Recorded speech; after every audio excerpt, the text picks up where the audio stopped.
Captain Jin kept his face calm as the giant meeting hall filled with alien laughter. The sound was strange. Some aliens made clicking noises like angry crabs, others hissed like snakes, and a few made deep rumbling sounds that shook the floor. Over 100 different alien species had come to watch Earth's big moment, and they were all laughing at him. The Galactic Council was the most powerful group in the galaxy.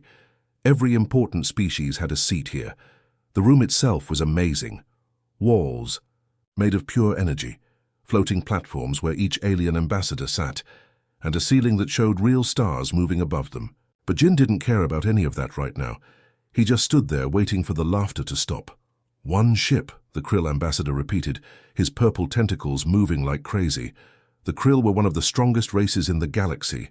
They looked like giant octopuses, but meaner, with teeth in places where teeth shouldn't be. "Tell me, human, is your species too poor to build more, or just too stupid?" More laughter filled the room. Jin noticed how each alien group had brought dozens of guards, all carrying weapons that could destroy a small moon. Meanwhile, he stood there alone in his simple blue uniform. The Etherian representative spoke next. Etherians were made of living crystal that changed colors when they talked. Right now it was flashing red and orange, colors of mockery. "We Etherians control 3 entire spiral arms of the galaxy. That's billions of star systems, human. The Thraxians over there," it pointed with a crystal arm. "They command 10,000 warships. The smallest empire here has at least 1,000 ships. And Earth? Earth sends what?" The huge screen behind Jin lit up, showing the UES Pioneer. His ship. The aliens laughed even harder when they saw it. "It's a cargo ship," someone yelled from the back. "Look at those weapons," another alien said. "My personal shuttle has bigger guns." 50 crew members, the Krill ambassador read from the data. 50. We have bathrooms bigger than their entire crew. Jin watched as more and more aliens joined in the mockery. The Void Hunters, who looked like shadows with glowing eyes, whispered among themselves. The Nexus Collective, a race of beings connected by one giant mind, hummed in amusement. Even the usually serious stone giants were making sounds that might have been laughter. But Jin noticed something else too. A few aliens weren't laughing. The ancient wisdom keepers sat quietly in their corner, their many eyes watching carefully. The mysterious dark travelers said nothing, their faces hidden under hooded robes. These older races knew that sometimes the biggest surprises came in small packages. "Captain Jin of Earth," the council's speaker finally said, bringing order back to the room.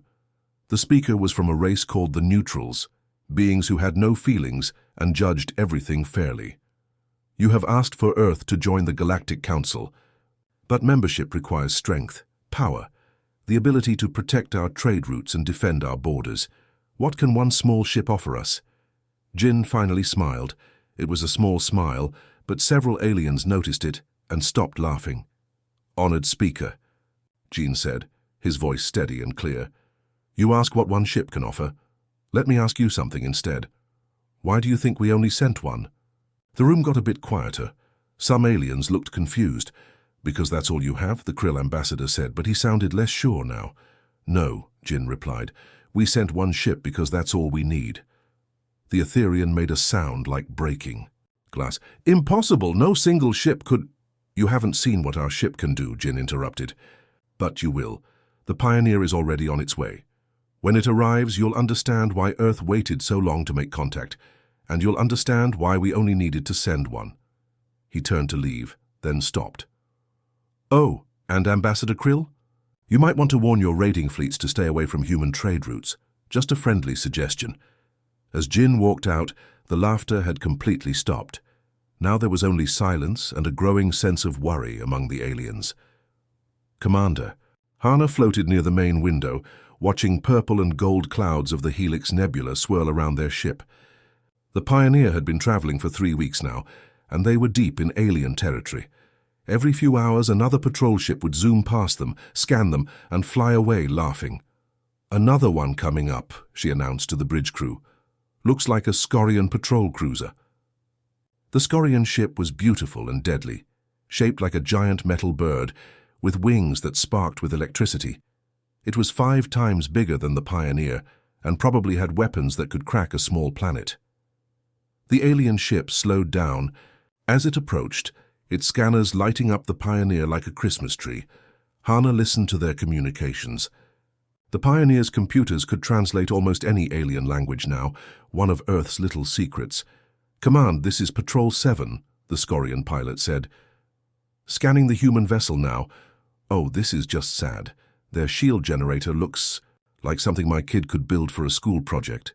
"Any weapons worth noting?" the response came back. "Barely. They have some laser cannons that might scratch our paint. Maybe, if we let them shoot first and stood really still." Both aliens laughed. Hana's fingers tightened on her console, but she kept quiet. In the engine room, Engineer Tay was having a very different experience. While the aliens scanned the outside of the ship, he worked with systems they couldn't even detect. The real Pioneer was hidden under 3 feet of fake hull plating, designed to look exactly like cheap Earth metal. "How's our baby doing?" He whispered to the glowing core in front of him. The core pulsed with soft blue light. Inside that light were things that would make the aliens stop laughing very quickly. Tay ran his hands over controls that looked like nothing else in the galaxy, because humans had invented them in complete secret.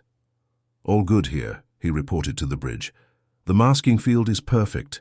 They're scanning our dummy systems and missing everything important." Back on the bridge, Communications Officer Mina was having fun listening to alien chatter from across the galaxy. Every species seemed to be talking about the silly humans and their tiny ship. "Oh, this is good," she said, putting the main channel on speaker. "Listen to this." A deep voice filled the bridge. "Did you hear? The humans actually think one ship can impress the Council. My spawn brother saw it yesterday. He said it looks like a flying brick." Another voice joined in. "I heard they painted it grey to look scarier. Grey, as if color makes a difference when you're being vaporized." The crew listened to 5 more minutes of jokes. Some aliens compared the Pioneer to a child's toy. Others bet on how many seconds it would survive in a real fight. A few wondered if humans were just too stupid to understand how space combat worked. Finally, Captain Jin spoke from his chair. "Mina, are you recording all of this?" "Every word, Captain." "Good. We'll play it back for them later." He turned to look at a door marked with warning signs in 50 languages. "Quan, status report on our passenger." Quan was the youngest crew member, but also the most important. He was the only one who truly understood what they carried behind that door. "The seed is stable, Captain. All 1 billion consciousness patterns are uploaded and ready. They're eager." "Eager?" Hana asked. "They've been listening to the aliens. Mock us. They want to show them what humans can really do. Some of them are actually finding it funny." Jin nodded slowly. The seed was humanity's biggest secret and greatest achievement. While other species built bigger ships and bigger guns, humans had done something completely different. They'd found a way to upload human minds. Volunteers who wanted to explore the stars in a new way. 1 billion people had given up their bodies to become something more. "Tell them to be patient," Jin said. "We're almost at the demonstration point." Outside, another alien patrol ship passed by. This one didn't even slow down to scan them properly. "Threat level 0, they heard the pilot report.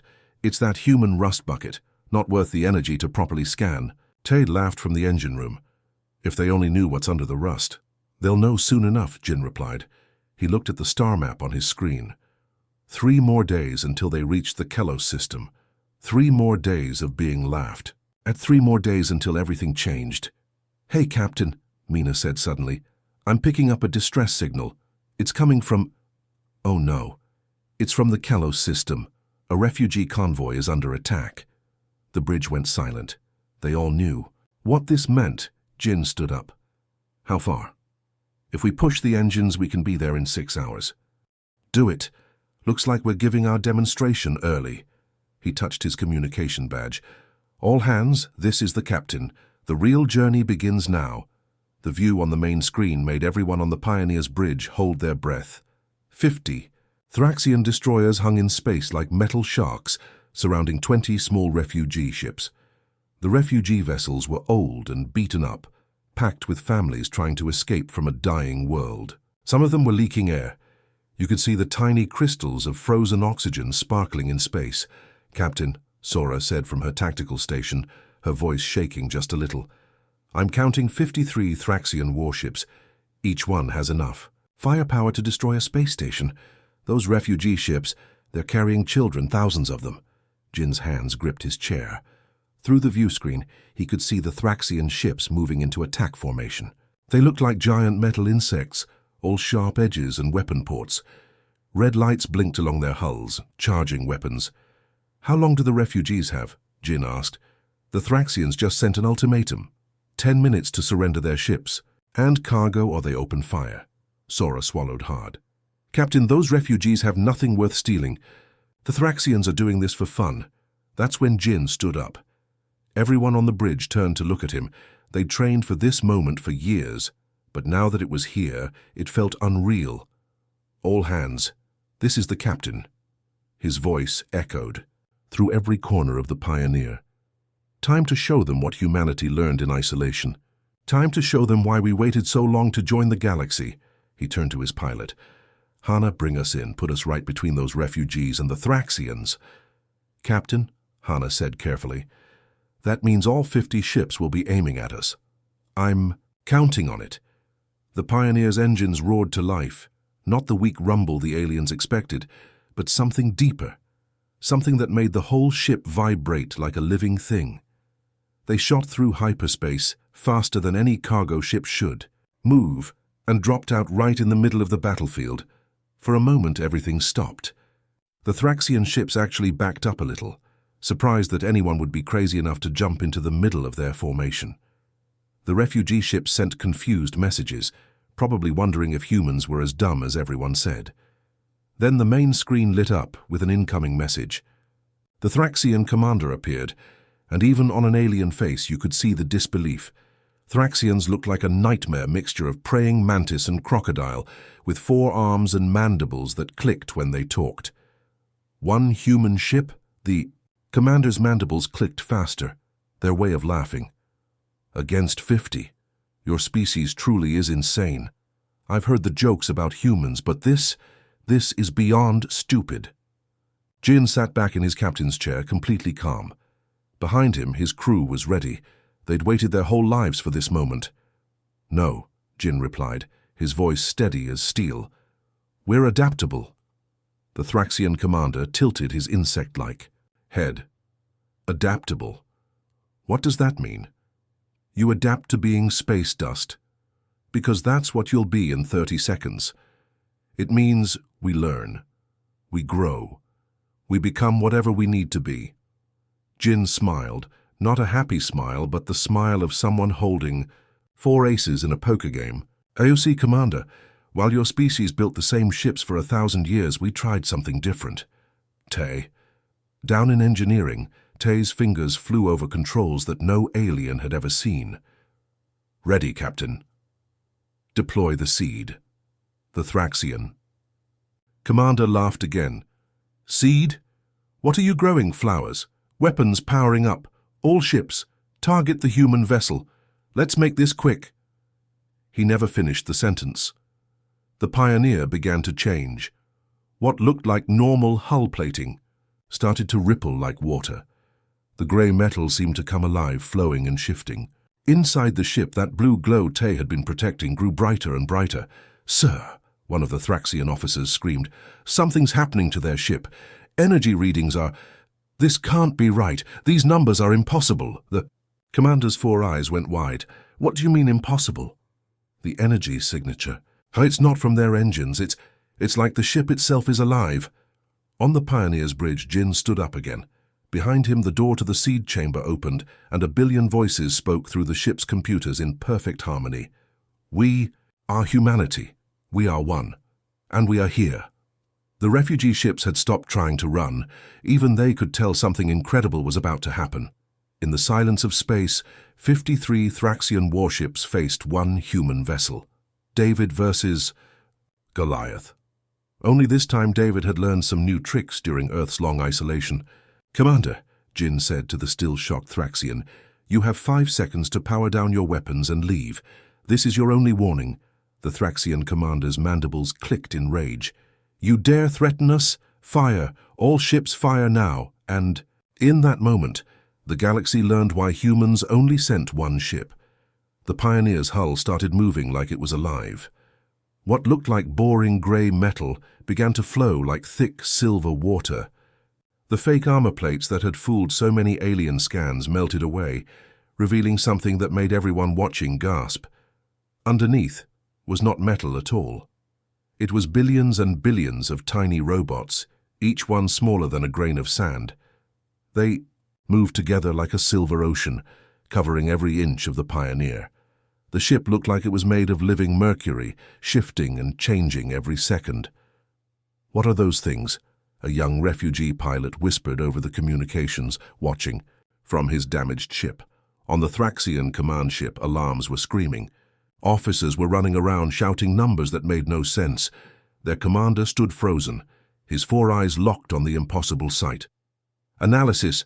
I need analysis now," he roared. "Sir, the human ship, it's scanning us, but not with normal sensors. It's like each of those tiny things is reading our technology." And that's exactly what was happening. The nanites, that's what humans called the tiny robots, were doing something incredible. In the span of 3 heartbeats, they read every single piece of Thraxian technology, every weapon frequency, every shield pattern, every engine design. Centuries of Thraxian military secrets learned in seconds. But the nanites didn't just learn, they improved.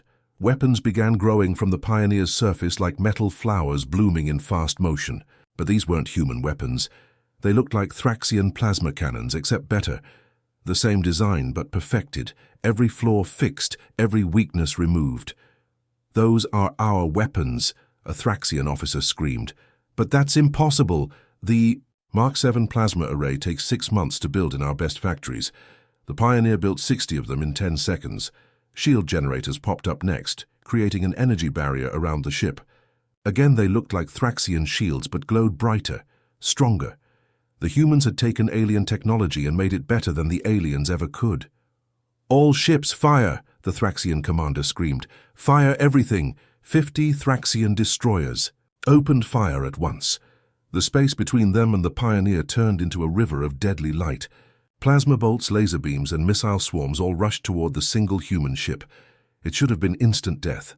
Instead, something impossible happened. The Pioneer's new shields didn't just block the attacks. They caught them. Every bit of energy from the Thraxian weapons was absorbed like a sponge soaking up water.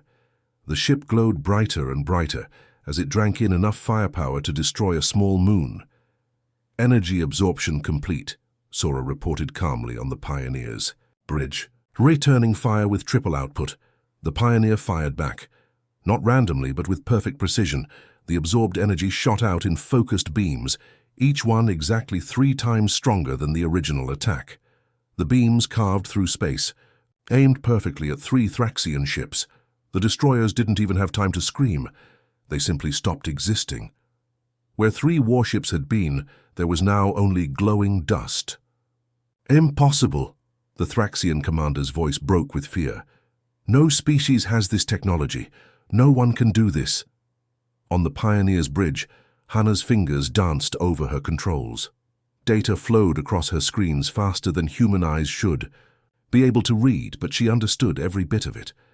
"Sir, the nanites have fully integrated their tech base. We can replicate their entire fleet design in 3.7 minutes. "Do it," Jin ordered. The Pioneer began to grow, not larger, but more complex. Thraxian engine designs appeared along its hull, but running at impossible efficiency. Thraxian armor sprouted in layers, but denser and stronger than anything in the Thraxian fleet. The tiny human cargo ship was becoming a super predator, wearing the skin of its prey, but made infinitely deadlier. "Captain," Quan reported from the seed chamber, "the billion minds are happy. They say this is easier than the simulations." The refugee ships watched in stunned silence. They'd called for help expecting death. Instead, they were watching one human ship turn 50 of the galaxy's most feared warships into a classroom demonstration. "Sir," another Thraxian officer whimpered, "they're building our classified Type X doomsday weapon, but the energy readings, it's 5 times more powerful than our version." The commander's mandibles stopped clicking. For the first time in his life, he understood what true fear felt like. How? He whispered. Back on Earth, humans had spent 300 years preparing for this moment. While the galaxy laughed at them for being primitive, humans had asked themselves one question. Why build 1,000 different weapons when you could build one that becomes whatever weapon you need? The answer was floating in front of 50 Thraxian destroyers, wearing their own technology like a predator, wearing the skin of its prey. And it was still growing stronger. The Galactic Council's emergency alarms hadn't rung in over 200 years. Now they screamed across every world, every station, every ship in civilized space. The message was simple. Emergency session. All delegates, now. Within 3 hours, the massive council chamber filled with more aliens than had ever gathered in one place. They came through emergency jump gates, burning expensive fuel, some still in their sleeping clothes. The Krill ambassador, who had laughed at humans just weeks ago, now sat silent, his tentacles wrapped tight around himself. Everyone had seen the footage. It was spreading faster than a virus across the galactic network. One human ship, that rusty cargo hauler everyone had mocked, had destroyed 3 Thraxian destroyers and sent 50 more running in terror. The impossible played on repeat on every newsfeed, the Pioneer transforming, adapting, becoming something that shouldn't exist. Ambassador J walked to the center of the chamber like he was taking a casual stroll. He was an older human, gray, hair neatly combed, wearing the same simple blue uniform as Captain Jin. No guards, no weapons, just one human in a room full of aliens who were either terrified or furious. "Honored delegates," Jay began, his voice carrying to every corner of the massive room. "I imagine you have questions." The understatement almost made the Scorian delegate laugh, but the sound died in his throat. This wasn't funny anymore. Behind Jay, a massive hologram appeared. It showed the Pioneer, but not the outside view everyone had seen. This was the inside. The real inside. Earth developed in isolation for one reason, Jay continued, as calm as if he was teaching a class. We chose to. You thought we were primitive, behind, struggling to catch up. The truth is, we were busy asking different questions. The hologram zoomed in, showing the Pioneer's core, but it wasn't an engine core. It was something that made several aliens gasp. Streams of blue light flowed like rivers, each one pulsing, with patterns that looked almost like thoughts. While you specialized in singular technologies, bigger guns, faster ships, stronger shields, we integrated. Biology, consciousness, and technology became one. The chamber, which usually echoed, with arguments and debates, fell completely silent. Even the air recyclers seemed to quiet down. "You're looking at the true Pioneer," Jay said. "What you see are neural pathways, consciousness streams, the thoughts and souls of 1 billion human volunteers." A Void Hunter delegate stood up sharply. "What are you saying?" "I'm saying the Pioneer carries 1 billion humans who chose to upload their minds into our most advanced system. They don't just crew the ship." Jay paused, letting the words sink in. "They are the ship." The hologram changed, showing how it worked. Human minds, preserved perfectly in quantum storage, linked together with artificial intelligences, all flowing through those beautiful blue streams. When the Pioneer had analyzed Thraxian technology, it wasn't a computer doing it. It was 1 billion human minds working together, thinking at the speed of light. The Etherian delegate's crystalline form flickered from blue to red to purple, signs of extreme distress. "This is abomination. You've destroyed your own people, turned them into machines." "No," Jay corrected gently, like a patient teacher. "We gave them choice. Every person in the Pioneer volunteered. They wanted to explore the stars but knew human bodies are fragile, so they chose to become more." "More?" The Krill ambassador finally spoke, his voice weak. "Tell me," Jay asked the room, "what's the biggest problem with space travel?" "Several." Delegates shifted uncomfortably. "Distance," Jay answered himself, "time, the vastness between stars. Your bodies age. Your crews need food, water, air. You need massive ships just to keep people alive. But consciousness? Consciousness needs only energy." The hologram showed more. How the uploaded humans could think, feel, and experience everything. How they could split their attention across millions of tasks. How they could back up their memories, share experiences instantly and never truly die. They're still human, Jay emphasized. They laugh, they love, they dream. They just do it differently now. And when needed, they can control technology like, "You control your own hands," a stone giant delegate rumbled. "How many of your people have done this?" 1 billion on the Pioneer, but that's just the beginning. Jay smiled slightly. The Pioneer isn't just a ship, it's a colony, a seed. When it finds the right resources, it can build new ships, and we have 5 billion more volunteers waiting. The chamber erupted. Shouts, gasps, and cries in 100 languages. Some delegates called it genius, others called it madness. The Wisdom Keepers simply nodded, as if they'd expected something. Like this. "This is why we only sent one ship," Jay said over the noise. "One is all we need because that one can become many. And each new ship will carry the dreams and thoughts of humanity to every corner of the galaxy." The Thraxian delegate, who had remained silent, finally asked the question everyone was thinking. "What do you want?" Jay's answer was simple. To explore, to learn, to help, and to ensure humanity is never laughed at again. The news hit every corner of the galaxy like a thunderbolt. The Krill Empire, the strongest military force in known space, was mobilizing their entire grand fleet. 10,000 warships, each one a city-sized engine of destruction, all heading for one target, the Pioneer. In the golden palace of the Krill, homeworld, Emperor Zakath stood before his war council. His purple tentacles writhed with anger as he spoke to his generals. "The humans must be destroyed. This technology of theirs threatens the natural order. For 1,000,000 years, power has meant numbers. Strength has meant size. Now these humans come with one ship that makes a mockery of everything." The Krill had ruled through fear for centuries. Their empire stretched across 17 star systems. When they said jump, other species asked how high. But now, one human ship had shown that all their power might mean nothing. Back on the Pioneer, the mood was very different. The ship orbited a dead moon using its rocky surface to mine materials. Inside, Commander Day had taken over while Captain Jin rested.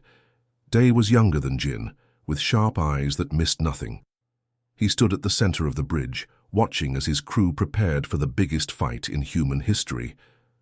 "There, bringing everything," Nara reported from her sensor station. She was trying to keep her voice calm, but everyone could hear the tension. "I'm counting 9,997 ships so far. Dreadnoughts, carriers, destroyers, even their museum pieces. The Krill are emptying their hangars." On the main screen, red dots appeared like angry stars. Each dot was a Krill warship. They filled the screen, then overflowed to secondary displays. So many ships that the computer had to zoom out 3 times just to show them all. "How long?" Day asked.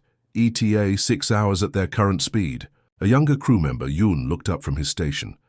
"Commander, that's the largest fleet ever assembled, in all of history. They could crack planets with that much firepower." Day smiled. "Good thing we're not a planet." He turned to Captain Jin, who had just walked onto the bridge. "Captain, they took the bait." Jin nodded, looking rested despite knowing what was coming. "Of course they did. The Krill think like every other empire, with their muscles, not their minds." "Yoon's status report?" Yoon was connected to the seed chamber through neural links, letting her communicate with the billion minds inside. Her eyes were closed, but she was more awake than anyone. 800 million consciousness patterns have volunteered for division, Captain. They understand what we're asking." "What are you asking them?" Young Yun whispered. Jin's face grew serious. "We're asking them to split themselves, to copy their consciousness into new ships. It's not easy. Imagine tearing off a piece of your soul and asking it to live on its own." The bridge fell quiet. Everyone understood the weight of what these volunteers were doing. They were pioneers in the truest sense, the first humans to divide their consciousness, to become many from one. "They're ready," Yoon said, opening her eyes. They say it's an honor, that this is what they uploaded for. To spread humanity among the stars." Outside, the barren moon provided everything they needed. Its core was rich with metals. Its ice caps held water for fuel. In 6 hours, the Krill fleet would arrive, expecting to destroy one ship. They had no idea what was really waiting for them. "Then let's give the Krill a surprise," Jin announced. "Begin the multiplication protocol." The Pioneer's hull came alive. Again. Those billions of nanites flowed down to the moon's surface like a silver waterfall. They bit into rock and ice, breaking down matter at the molecular level. But this time they weren't just mining, they were building. "First framework emerging," Tay reported from engineering. "The nanites are working faster than our best projections. They're singing." "Singing?" Day asked. "The uploaded minds. They're harmonizing their thoughts to coordinate better. It sounds like a chorus of 800 million voices." On the moon's surface, something incredible began. Metal skeletons rose from the dust, the bones of new ships growing like plants in fast motion. Each one would be a copy of the Pioneer, but not identical. Like children, they would be similar but unique, each carrying a different group of human minds. "One becomes two," Jin said softly, watching the first new ship take shape. "Two becomes four. Four becomes 8. The Krill thought they were bringing overwhelming force, 10,000 ships against one. But they'd forgotten the oldest human trick, multiplication. By the time they arrived, they wouldn't be facing one ship. They'd be facing an exponentially growing fleet, each ship carrying the dreams and determination of humanity. 5 hours, 50 minutes until Krill arrival," Nara announced. Jin smiled. "More than enough time. Let's show the galaxy what happens when you corner humanity." The Krill Grand Fleet dropped out of hyperspace like a swarm of metal locusts. 10,000 ships perfectly organized, weapons hot and ready. Admiral Krex stood on his command deck, tentacles curled in anticipation of an easy victory. "Sensor sweep complete," his officer reported. "We have located the human ship." "Wait. Admiral, this can't be right." "What?" Krex moved closer to the displays. "There are 2 human ships," Krex relaxed. "2? So they built another one. 2 ships against 10,000. The math doesn't change." "Admiral, now there are 4. The bridge fell silent. On the screen, 4 blue dots pulsed where there should have been 1. As they watched, those 4 dots became 8. "What is happening?" Krex demanded. Down on the moon's surface, humanity's greatest secret was revealing itself. The Pioneer hadn't just been mining resources, it had been building children. Each new ship grew from the moon's rock and ice, assembled by billions of nanites working in perfect harmony. But these weren't empty shells. As each ship formed, volunteer.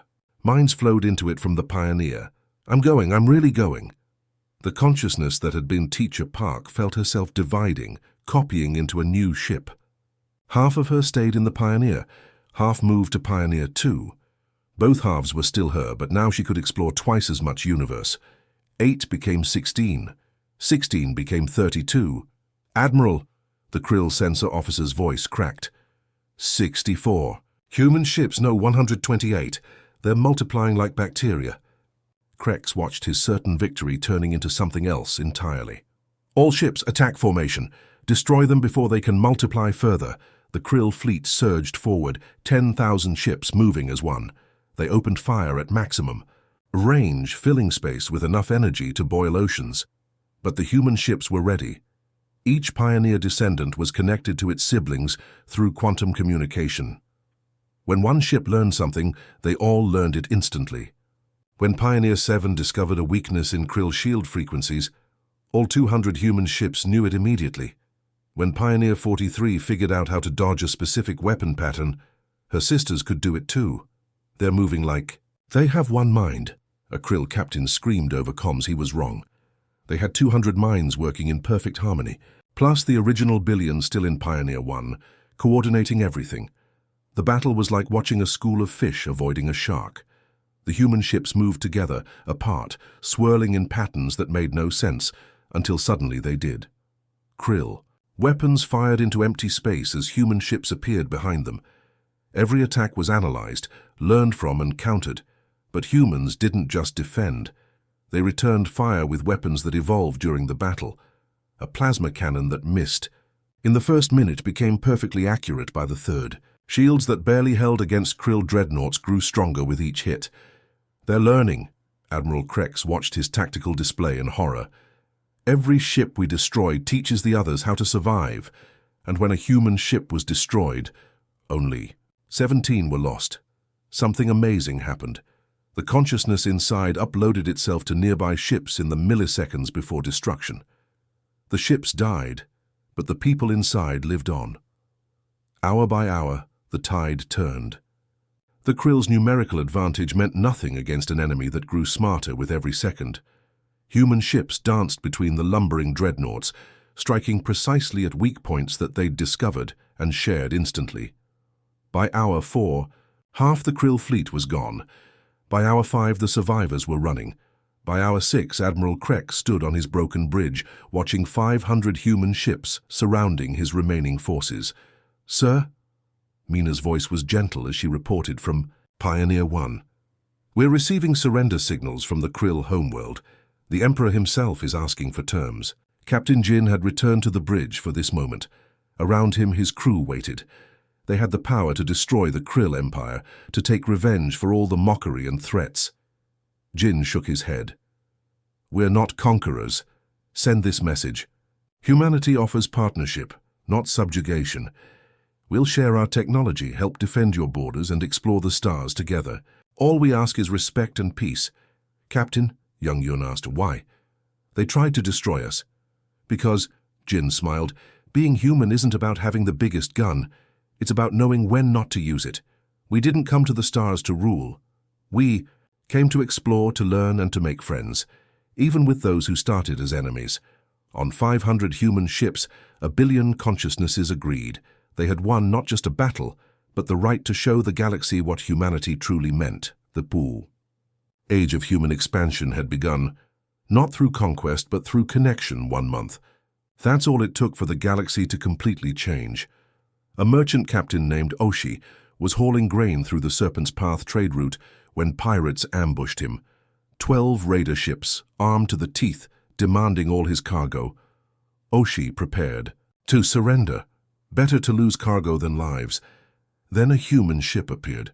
"Need some help?" a cheerful voice asked over comms. The pirates laughed. 1 human ship against 12? But their laughter died when the human vessel split into 4, surrounding the raiders. The pirates ran without firing a shot. They'd heard what happened to the Krill fleet. "Thank you," Oshi gasped. "What do we owe you?" "Nothing," the human replied. "Safe travels, friend." This scene repeated across the galaxy. Human ships appeared wherever help was needed, like guardian angels made of living metal. On Colony World Beta 7, people were dying. Their water purification system, built by the lowest bidder 300 years ago, had finally broken. No replacement parts existed anymore. The colony sent desperate calls for help, but who cared about a poor farming world? Humans cared. Pioneer 473 arrived, within days. But instead of just fixing the old system, the ship's consciousness, uploaded engineers who'd spent lifetimes solving problems, designed something better. Nanites flowed down like silver rain, building a new purification system that would last millennia. "Why help us?" the colony elder asked. "We have nothing to pay you." "How you have children who need clean water?" the ship's voice replied. "That's payment enough." The galaxy watched in confusion as human ships multiplied and spread. Everyone expected conquest. Instead, they got construction crews. Everyone expected demands. Instead, they got donations. At the neutral zone between the Vec Republic and the Hive Confederation, enemies who'd fought for 5 centuries, human ships formed a line. Not to take sides, but to keep the peace. "We offer mediation," the humans announced. "You've forgotten what you're even fighting about. Let's talk." Ambassador Yuna stood before the Galactic Council again. The same chamber where humans had been mocked, where aliens had laughed at Earth's single ship. Now no one was laughing. They were too busy trying to understand. "In 1 month," the Scorian delegate said, "you've changed everything. Our trade. Roads are safe for the first time in decades. Colonies that were dying are thriving. Wars that seemed eternal are ending.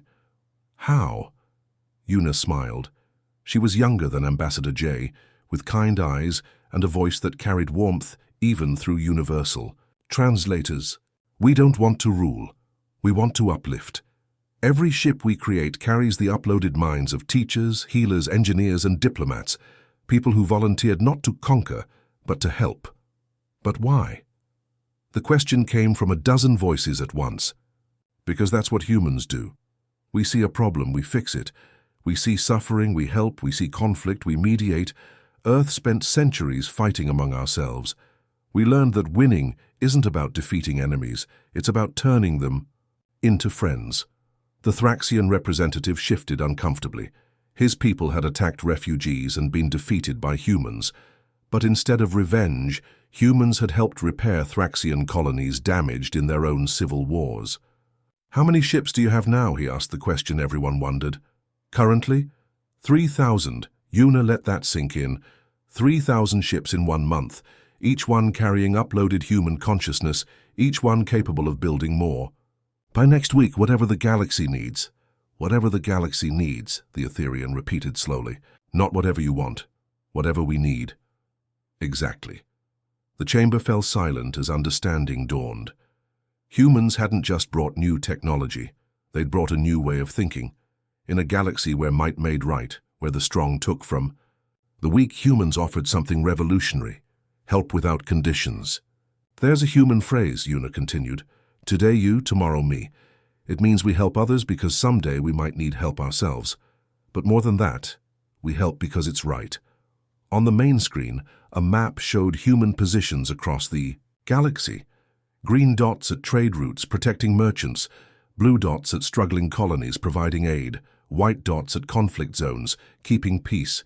3,000 dots of hope in a galaxy that had forgotten what hope looked like. Hyus asked what one ship could offer, Yuna said, echoing Captain Jin's words from weeks ago. Now you know. One ship became 3,000. 3,000 will become 30,000. And we'll keep growing until every corner of this galaxy knows they're not alone.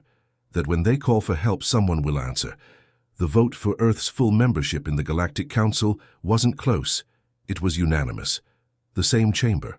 The same massive halls where aliens had laughed at humanity just 2 months ago. But everything else was different. Ambassador Han walked through doors that reached up like metal mountains. His footsteps echoed in the silence. 2 months ago, this place had been filled with mocking laughter. Now hundreds of alien delegates stood as he entered. They actually stood up for a human.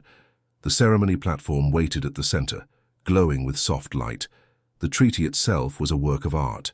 Words written in 100 languages, floating in the air like golden butterflies. This was the document. That would make Earth a full member of the Galactic Council. Han was older than the previous ambassadors, with silver hair and eyes that had seen humanity's entire journey to the stars. He wore the same simple blue uniform, no fancy decorations. Humans didn't need to show off anymore. The Krill ambassador approached first. His purple tentacles, which had writhed with laughter before, now moved in the pattern of respect. Ambassador? Han, he said quietly, my people owe you an apology. No apologies needed, Han replied. We all learn and grow. One by one, representatives from species that had mocked Earth came forward. The Etherians hummed a harmony of welcome. The Thraxians clicked their mandibles in salute. Even the mighty Void Hunters emerged from their shadows to nod their approval. Han reached the platform where the treaty waited. The ceremonial stylus, made from metals gathered from every member world, felt warm in his hand. As he prepared to sign, the silence was so complete you could hear the distant hum of the station's engines. Before I sign, Han said, his voice carrying to every corner, I want to say something. The aliens tensed. What now? What other surprise did humans have? You wondered why we sent only one ship, Han continued, looking around the chamber. Why not a fleet? Why not a show of force? The truth is simple, it's all we needed. He signed his name with smooth strokes. Earth was now officially part of the galactic community. The Krill ambassador, who had become something like a friend over the past weeks, leaned closer. Is it true? What we've heard about your home fleet? Han's smile was the kind that made several aliens step back. What have you heard? Rumors, whispers, that Earth has thousands of ships in your home system, ships that make the Pioneer look like a toy. Interesting rumors, Han said, setting down the stylus. But the Pioneer... The Etherian delegate joined the conversation. You said it was your most advanced ship. No, Han corrected gently. I said it was our diplomatic vessel. Big difference. The temperature in the room seemed to drop. Several aliens exchanged worried looks.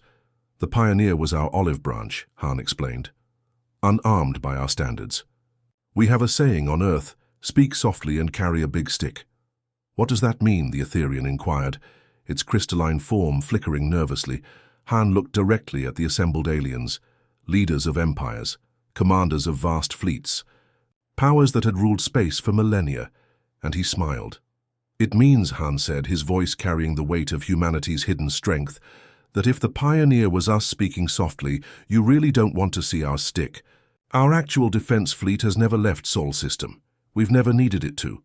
The chamber fell into absolute silence, the kind of silence that pressed against your ears, the kind that made you realize your heart was beating too loud. Never needed it, someone whispered. Never, Han confirmed. The Pioneer and its children were enough to bring peace to the galaxy, to help colonies, to stop wars, to earn your respect. Imagine what we keep at home for the threats that might actually require our full attention. A wisdom keeper, ancient, and rarely speaking, broke the silence. How many? How many what? How many ships in your defense fleet? Han's smile never wavered. Enough. That single word hit harder than any threat. Enough. Enough to do what? Enough to defend Earth? Enough to conquer the galaxy? Enough to face threats the current powers couldn't imagine? But we choose partnership, Han added, his tone warming. We choose peace. We choose to help rather than harm. That's what makes us human. Not our technology. Not our ships. Our choices. He looked around the chamber one last time. At beings who had laughed at humanity, at powers who had threatened Earth, at civilizations that had learned in just 2 months that humans were unlike anything they'd encountered. Welcome to the new age, Han said. An age where strength serves peace, where power protects the weak, where humanity stands ready to help or defend. Your choice. As he walked out, his footsteps echoed in the silence. No one spoke. No one moved. And absolutely no one was laughing.